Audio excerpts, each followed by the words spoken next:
Loni road timber market की अगर हम चर्चाओं की बात करें तो हमारे बीच में Loni road timber market merchant के अध्यक्ष मनीष मित्तल साहब हैं।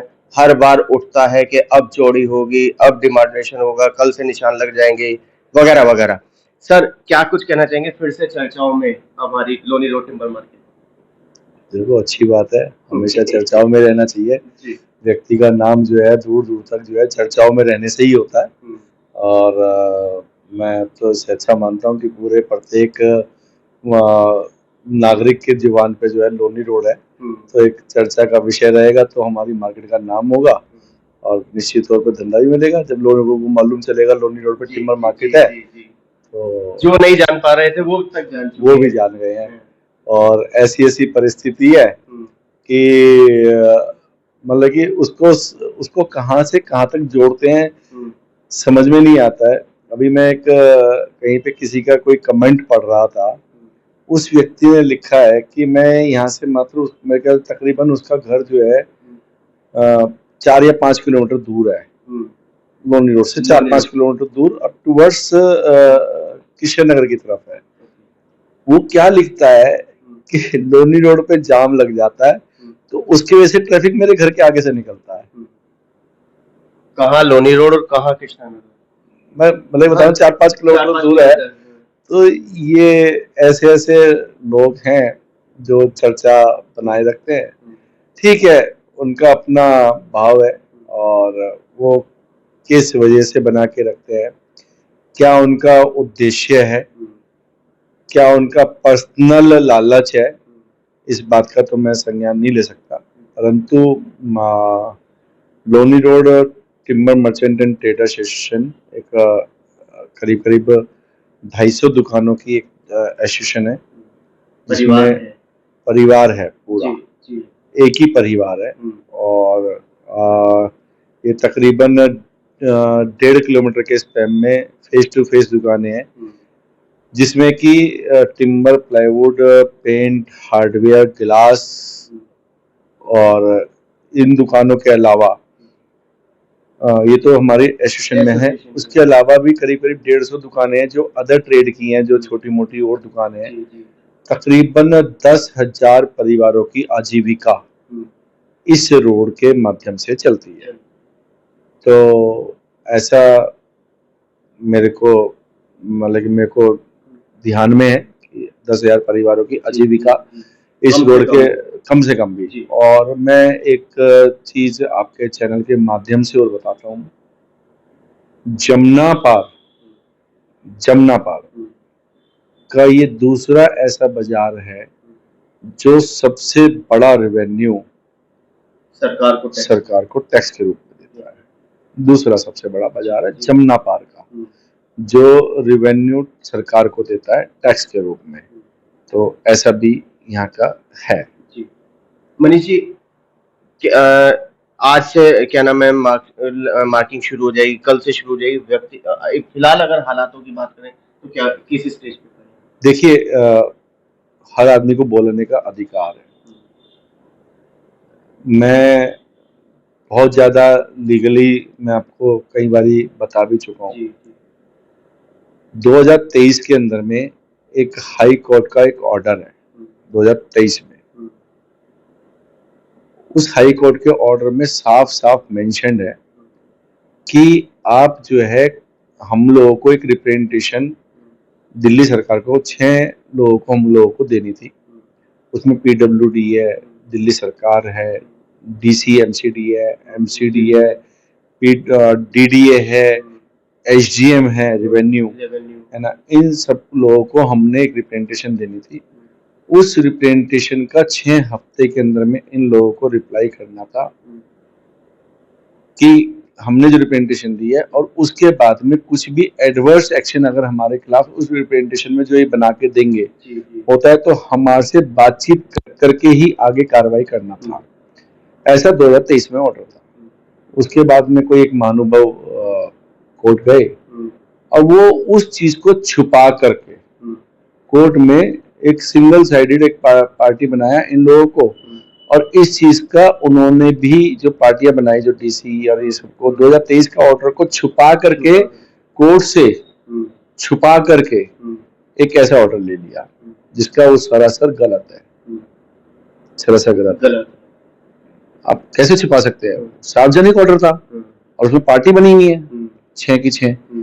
आप एक ऑर्डर लिया है, अब आप उस ऑर्डर के अगेंस्ट में, जो मेरा 2023 वाला ऑर्डर था, उसको दोबारा से मैंने रिप्रेजेंट किया और 2026 में उस ऑर्डर के बाद में मैं फिर एक ऑर्डर लेके आया जिसमें हाई कोर्ट ने, माननीय उच्चतम न्यायालय ने कहा कि आप जो है कोई भी एक्शन नहीं कर सकते जब तक आप रिप्रेजेंटेशन तय कर दें। और उसमें उस महानुभाव के जो भाई साहब जो गए थे कोर्ट, उनका उनके ऑर्डर का हवाला दे करके भी कि आप जब तक कोई भी एक्शन नहीं कर सकते जब तक आप अपनी रिप्रेजेंटेशन तय नहीं कर दें। ठीक ठीक। उच्चतम न्यायालय तो उच्चतम न्यायालय अब माननीय है, वो जो ऑर्डर देगी तो वो कोई आदमी कहता है कि आप सुप्रीम कोर्ट में जा क्यों नहीं गए, फलाना है।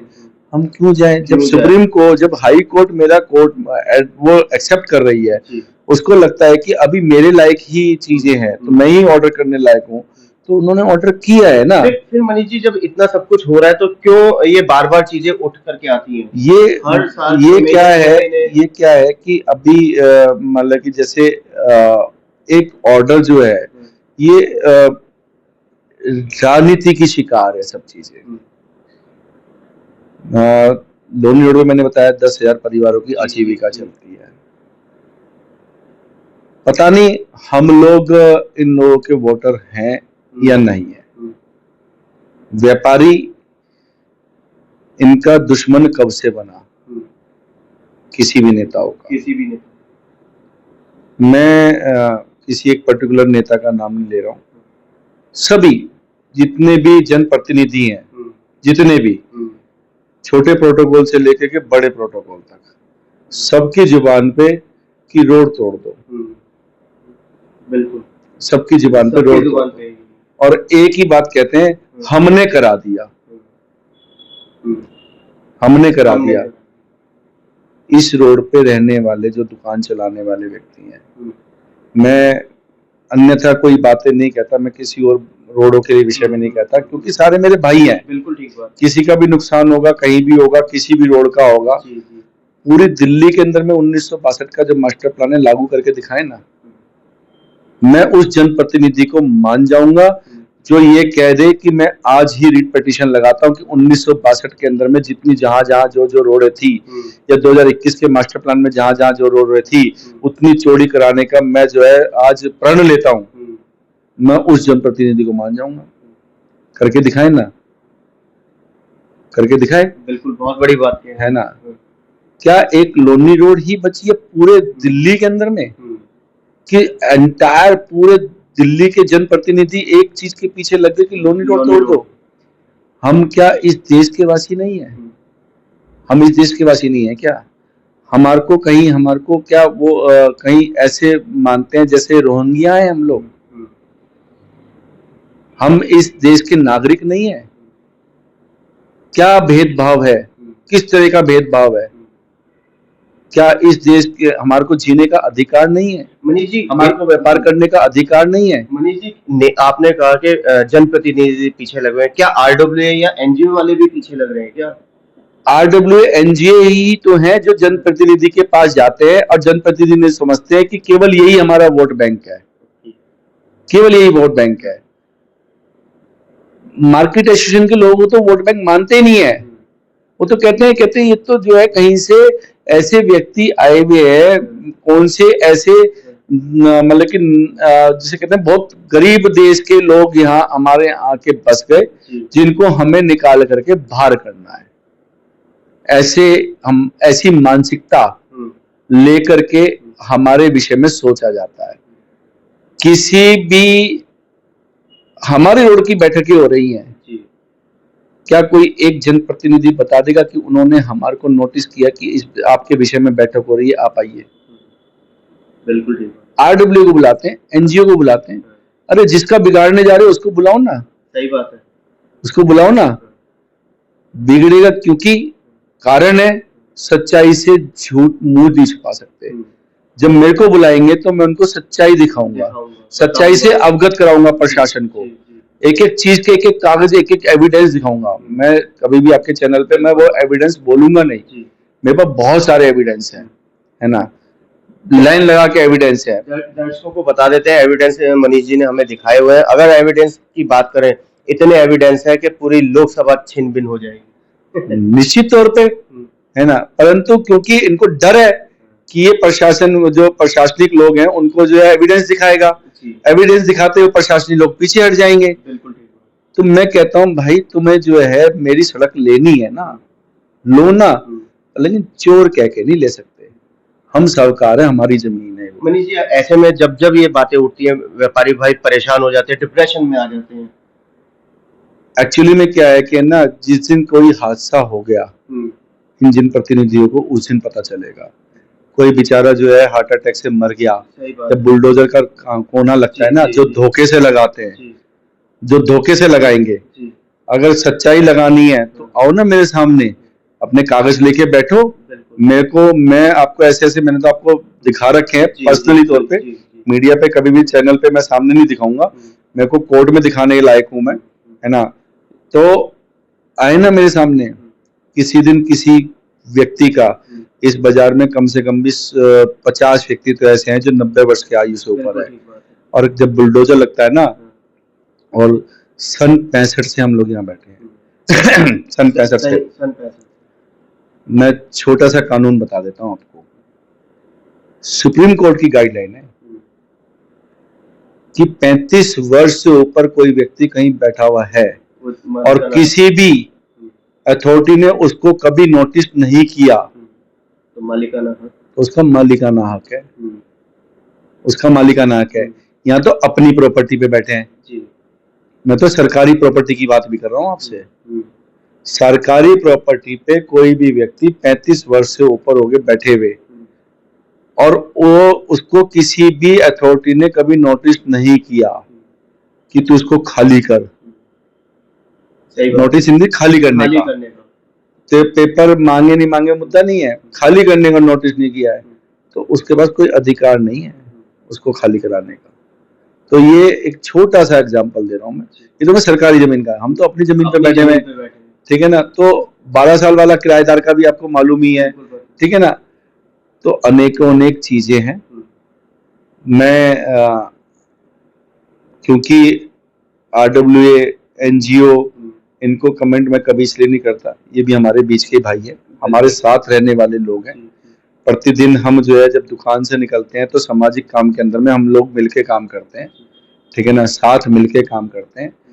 परंतु इस विषय के ऊपर में कहीं ना कहीं हम लोगों का आपस में मतभेद हो जाता है, तो मैं कभी भी इसीलिए कमेंट नहीं करता किसी भी RWA NGO को। उनको समझना चाहिए कि आप ही के परिवार के लोग हैं जो इस रोड पे दुकान चला रहे हैं, अन्यथा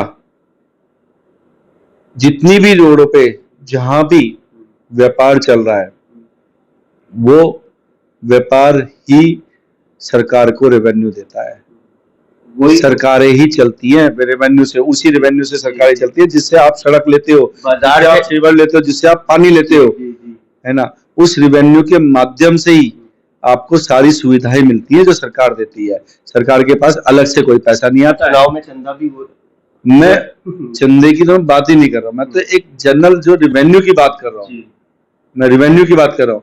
रेवेन्यू कौन देता है? पूरे सरकार को चलाने का रेवेन्यू व्यापारी से आता है, और व्यापारियों को उजाड़ने की बात करते हो। तो आप ही समझिए, अगर व्यापारी उजड़ गया तो अराजकता फैल जाएगी, देश में अराजकता फैलती है। अगर व्यापारी को कहीं भी, आज देश के व्यापारियों को सबका ताला बंद करा दीजिए, बिल्कुल ठीक, कहां से लाएंगे आप सड़क बनाने के पैसे? कहां से लाएंगे आप पानी देने के, ये जो फ्री राशन बांटने के पैसे, जो पेंशन है, जो आप सड़क पे कैंप लगा लगा करके हम ये कर रहे हैं, ये कर रहे हैं, सरकार से ले रहे हैं, वो कहां से आएंगे? वो सब हम लोगों की कमाई के पैसे हैं, हम लोग उसका रेवेन्यू देते हैं, व्यापारी लोग, चाहे छोटा मोजाला व्यापारी हो चाहे बड़ा व्यापारी हो, है ना, इंडस्ट्रियलिस्ट हो, कोई भी हो, उस व्यापारी के व्यापार करने से जो रेवेन्यू जनरेट होता है, उससे आपका सारा विकास होता है ना। आप उस विकास को, मतलब उस व्यापारी को उजाड़ने की बात कर रहे हो, मैंने ये नहीं कहा कि आप जो है गलत जगह पे आप मत, जो सरकारी जमीन है निश्चित तौर पे लेना उनका अधिकार है, मैं उसके लिए कभी नहीं बोलता, पर लेकिन आप उस जमीन को पहले रिव्यू करें उस पर्टिकुलर इफेक्टेड लोगों के साथ बैठ करके कि वो जो लोग वहां इफेक्टेड हो रहे हैं कि वो जमीन है किसकी। मनीष जी, क्या इतने बार ये मसला उठा तो क्या सरकार और आप लोगों की आपस में कभी मीटिंग वगैरह नहीं, हुई? कभी नहीं, कभी नहीं। कभी भी नहीं। किसी भी व्यक्ति ने आज तक हमारे से किसी भी तरीके की बैठक नहीं करी, किसी भी व्यक्ति ने। कोई एक मिनट्स ऑफ मीटिंग दिखा दे जिसमें जो है ये आ जाए कि हमसे timber merchant and trader association या लोनी रोड के व्यवसायियों के साथ में जो भी इफेक्टेड लोग हैं उनके साथ में कोई बैठक करी है, आज तक टिल डेट, मैं आपके चैनल पे जो आज बोल रहा हूँ 13 जुलाई 2026, आज तक कोई भी किसी भी तरह की कोई भी मीटिंग किसी भी जनप्रतिनिधि ने, किसी भी प्रशासन ने या आरडब्ल्यू या किसी ने, आरडब्ल्यू तो देखो अधिकारी नहीं है उसके मीटिंग करने, लेकिन बीच में ये जो पंगे जो वो एप्लीकेशन लगाते हैं, वो एप्लीकेशन वहां लगाते हैं, पर लेकिन जो हमारे से जो मिनट्स ऑफ मीटिंग बनेगी वो तो अधिकारियों की बनेगी या उनकी बनेगी, क्या कहते हैं जो ये अपने जनप्रतिनिधियों के साथ। कोई एक मीटिंग आज तक, और वो जनप्रतिनिधि हैं, मैं मानता हूं कि जितने भी जनप्रतिनिधि, चाहे वो कोई भी जनप्रतिनिधि है, सारे दोनों पार्टी के, क्योंकि लोनी रोड टिम्बर मार्केट दो बात ही नहीं कर रहा, दो विधानसभा, मैं पार्टी की तो बात ही नहीं कर रहा, मैं तो सभी की बात कर रहा हूँ। एक अकेला जनप्रतिनिधि आज से कुछ वर्ष पहले जो अब भ्रमलीन हो चुके हैं, वो एक ऐसे व्यक्ति थे जिन्होंने हमारे को ऐसी बात कही थी। हमारे पिताजी स्वर्गीय श्री ईश्वर दत्त गुप्ता मास्टर जी उस टाइम पे थे, उन्होंने कहा था गुरुजी व्यापारी का भी कहीं नुकसान ना हो और इस रोड का विकास भी हो और क्षेत्र की जनता का भी कहीं ना कहीं चिंतन कर करके हम इस रोड को कहीं ना कहीं एक मुखेटे पे ले आते हैं। एक अकेला जनप्रतिनिधि, जिसका नाम पूर्व विधायक विनय शर्मा नहीं, भ्रमलीन हो चुके हैं श्री राम बाबू शर्मा जी, जो कि एक अनोखे ही नेता थे, है ना, जिनको मतलब कि शायद आज भी लोग बाग याद करते हैं। तो उन्होंने बैठा करके मीटिंग बुला करके बाकायदा सारे बाजार को इकट्ठा होकर के बाजार को बीच में बैठ करके एक शब्द कहे थे कि मैं आपका भी नुकसान नहीं चाहता, हम कहीं ना कहीं बैठ करके एक इसको निचोड़ पे निकलेंगे, और वो अगर होते तो निश्चित तौर पे ये मुद्दा भी खत्म हो चुका होता। मैं फिर आपके चैनल के माध्यम से कह रहा हूं कि इस रोड की जो वास्तविक चौड़ाई है उसको करने में मैं कभी भी पीछे नहीं हूं। मैंने हमेशा कहा है आप नोटिस दीजिए, मैं खड़े होकर तुड़वाऊंगा, परंतु आपको अगर इस रोड को मास्टर प्लान के अकॉर्डिंग करना है तो उसके लिए जो प्रावधान है वो प्रावधान लगाने पड़ेंगे, और ये पहले तय करना पड़ेगा कि आपके में रोड की स्टेटस है क्या, कितना आपने लेना है, उसके बगैर मैं ये चीज आप नहीं कर पाएंगे। और अगर आप कोई भी कार्रवाई बिना कोर्ट के आदेश के करते हो, कोर्ट को अपने रिप्रेजेंटेशन है, तो आप कहीं ना कहीं गलती कर रहे हैं, आप कहीं ना कहीं गलती कर रहे हैं। तो बाकी कोर्ट हमारे लिए भी है, कोर्ट उनके लिए भी है ना, लीगल मेरे पास जाने का पूर्ण अधिकार है ना, और एसोसिएशन के पास है अधिकार है, इंडिविजुअल आदमियों के पास अधिकार है, हर तरह का अधिकार है। केवल और केवल मैं सभी जनप्रतिनिधियों से एक ही बात कहूंगा, जितने भी जनप्रतिनिधि हैं जो अलग अलग जाकर के अलग अलग स्टेटमेंट दे रहे हैं, इस तरह की स्टेटमेंट दे रहे हैं कि देखा मैंने निशान लगवा दिए, कल को तुड़वा दूंगा, है ना, तो ये स्टेटमेंट जो है कहीं ना कहीं आपको आपका गलत भावना दिखाती है, और हम लोग भी कहीं ना कहीं पार्टिसिपेंट होते हैं हर इलेक्शन के। मैं भी वोट दे के आता हूँ और एक वोट से हार जीत होती है, बिल्कुल एक वोट से हार जीत होती है। तो ऐसी गलत जितने भी जनप्रतिनिधि हैं, है ना, चाहे वो छोटा है या बड़ा है, मैं छोटे बड़े की मतलब जो भी जनप्रतिनिधि हैं, चाहे वो काउंसलर है, चाहे वो विधायक जी हैं, चाहे MP जी है, चाहे कोई भी है ना, मैं खुद एक स्वयंसेवक हूँ, खुद एक स्वयंसेवक हूँ, परंतु मेरा पेट पहले है, मेरा परिवार पहले है, ठीक है ना, मेरा देश पहले है, ठीक है। मैं जो है उस चीज को बिल्कुल भी बर्दाश्त नहीं करूंगा। अगर तुम मेरी रोजी रोटी उठा दोगे तो मैं आपको क्या मानूंगा। तो इसीलिए एक वोट भी जो होती है बहुत बड़ी वैल्यू रखती है, एक वोट से भी हार जीत होती है, ठीक है ना। तो ऐसी स्टेटमेंट बिल्कुल मत दे कि मैंने तुड़वा दिया या मैंने निशान लगवा दिए या मैं ये करा दूंगा। ये जो मैं होती है ना, ये खा जाती है आदमी को। और ऐसी मेरे पास में कुछ जनप्रतिनिधियों की प्रतिक्रिया आई है जो उन्होंने अनेक जगह पे बैठ करके ये बात कही है। मैं उनको कोई वो नहीं दे रहा, मैं केवल आग्रह पूर्वक कह रहा हूँ कि ऐसी स्टेटमेंट नहीं देनी चाहिए। जनप्रतिनिधियों, आप उनके जनप्रतिनिधि हो तो हमारे भी जनप्रतिनिधि हो, है ना। मैं भी इसी देश का नागरिक हूँ, मेरे बाजार वाले भी इसी देश के नागरिक हैं। जो 10,000 परिवार हैं, 10,000 परिवारों में आपकी कहीं ना कहीं, चाहे वो वोट मैं बाहुबली एनक्लेव में डालता हूँ, चाहे वो वोट मैं आनंद विहार में डालता हूँ, चाहे वोट मैं मानसो पार्क में डालता हूँ, चाहे मैं वोट रामनगर में डालता हूँ, चाहे मैं वोट ज्योति नगर में डालता हूँ, चाहे मैं वोट बाबरपुर में डालता हूँ, वोट तो डलती दिल्ली में ही है ना। वोट तो दिल्ली में डलती है ना। और 10,000 परिवारों जो हैं उसकी मिनिमम संख्या 30-35 हजार तो होगी, कम से 30-35 हजार की संख्या वोट से आपको पता है एक हार जीत हो जाती है। सही बात है, हार जीत हो जाती है। एक काउंसलर को केवल 30,000 ही वोट मिलती है, 30,000 भी नहीं कम, टोटल 30,000 पड़ती है। 17,000 में जीत जाता है वो, है ना, 16-17 हजार में तो जीत जाता है। तो इसीलिए मैं आपसे केवल आग्रह यही करूंगा, आपके चैनल के माध्यम से भी जितने भी लोग सुने, कि हमको व्यापारियों को अलग ना माने। इसी देश के वासी है, यहीं के वासी है, पूर्ण अधिकार है, सब तरह का अधिकार है, ठीक है ना। समन्वय से और सामंजस्य से रहे, है ना, ताकि जो है ये परिवार जो है, जितने भी परिवार इस रोड पे पल रहे हैं, वो उनकी जीविका चलती रहे, उनकी आजीविका को उखाड़ने का प्रयास न करें।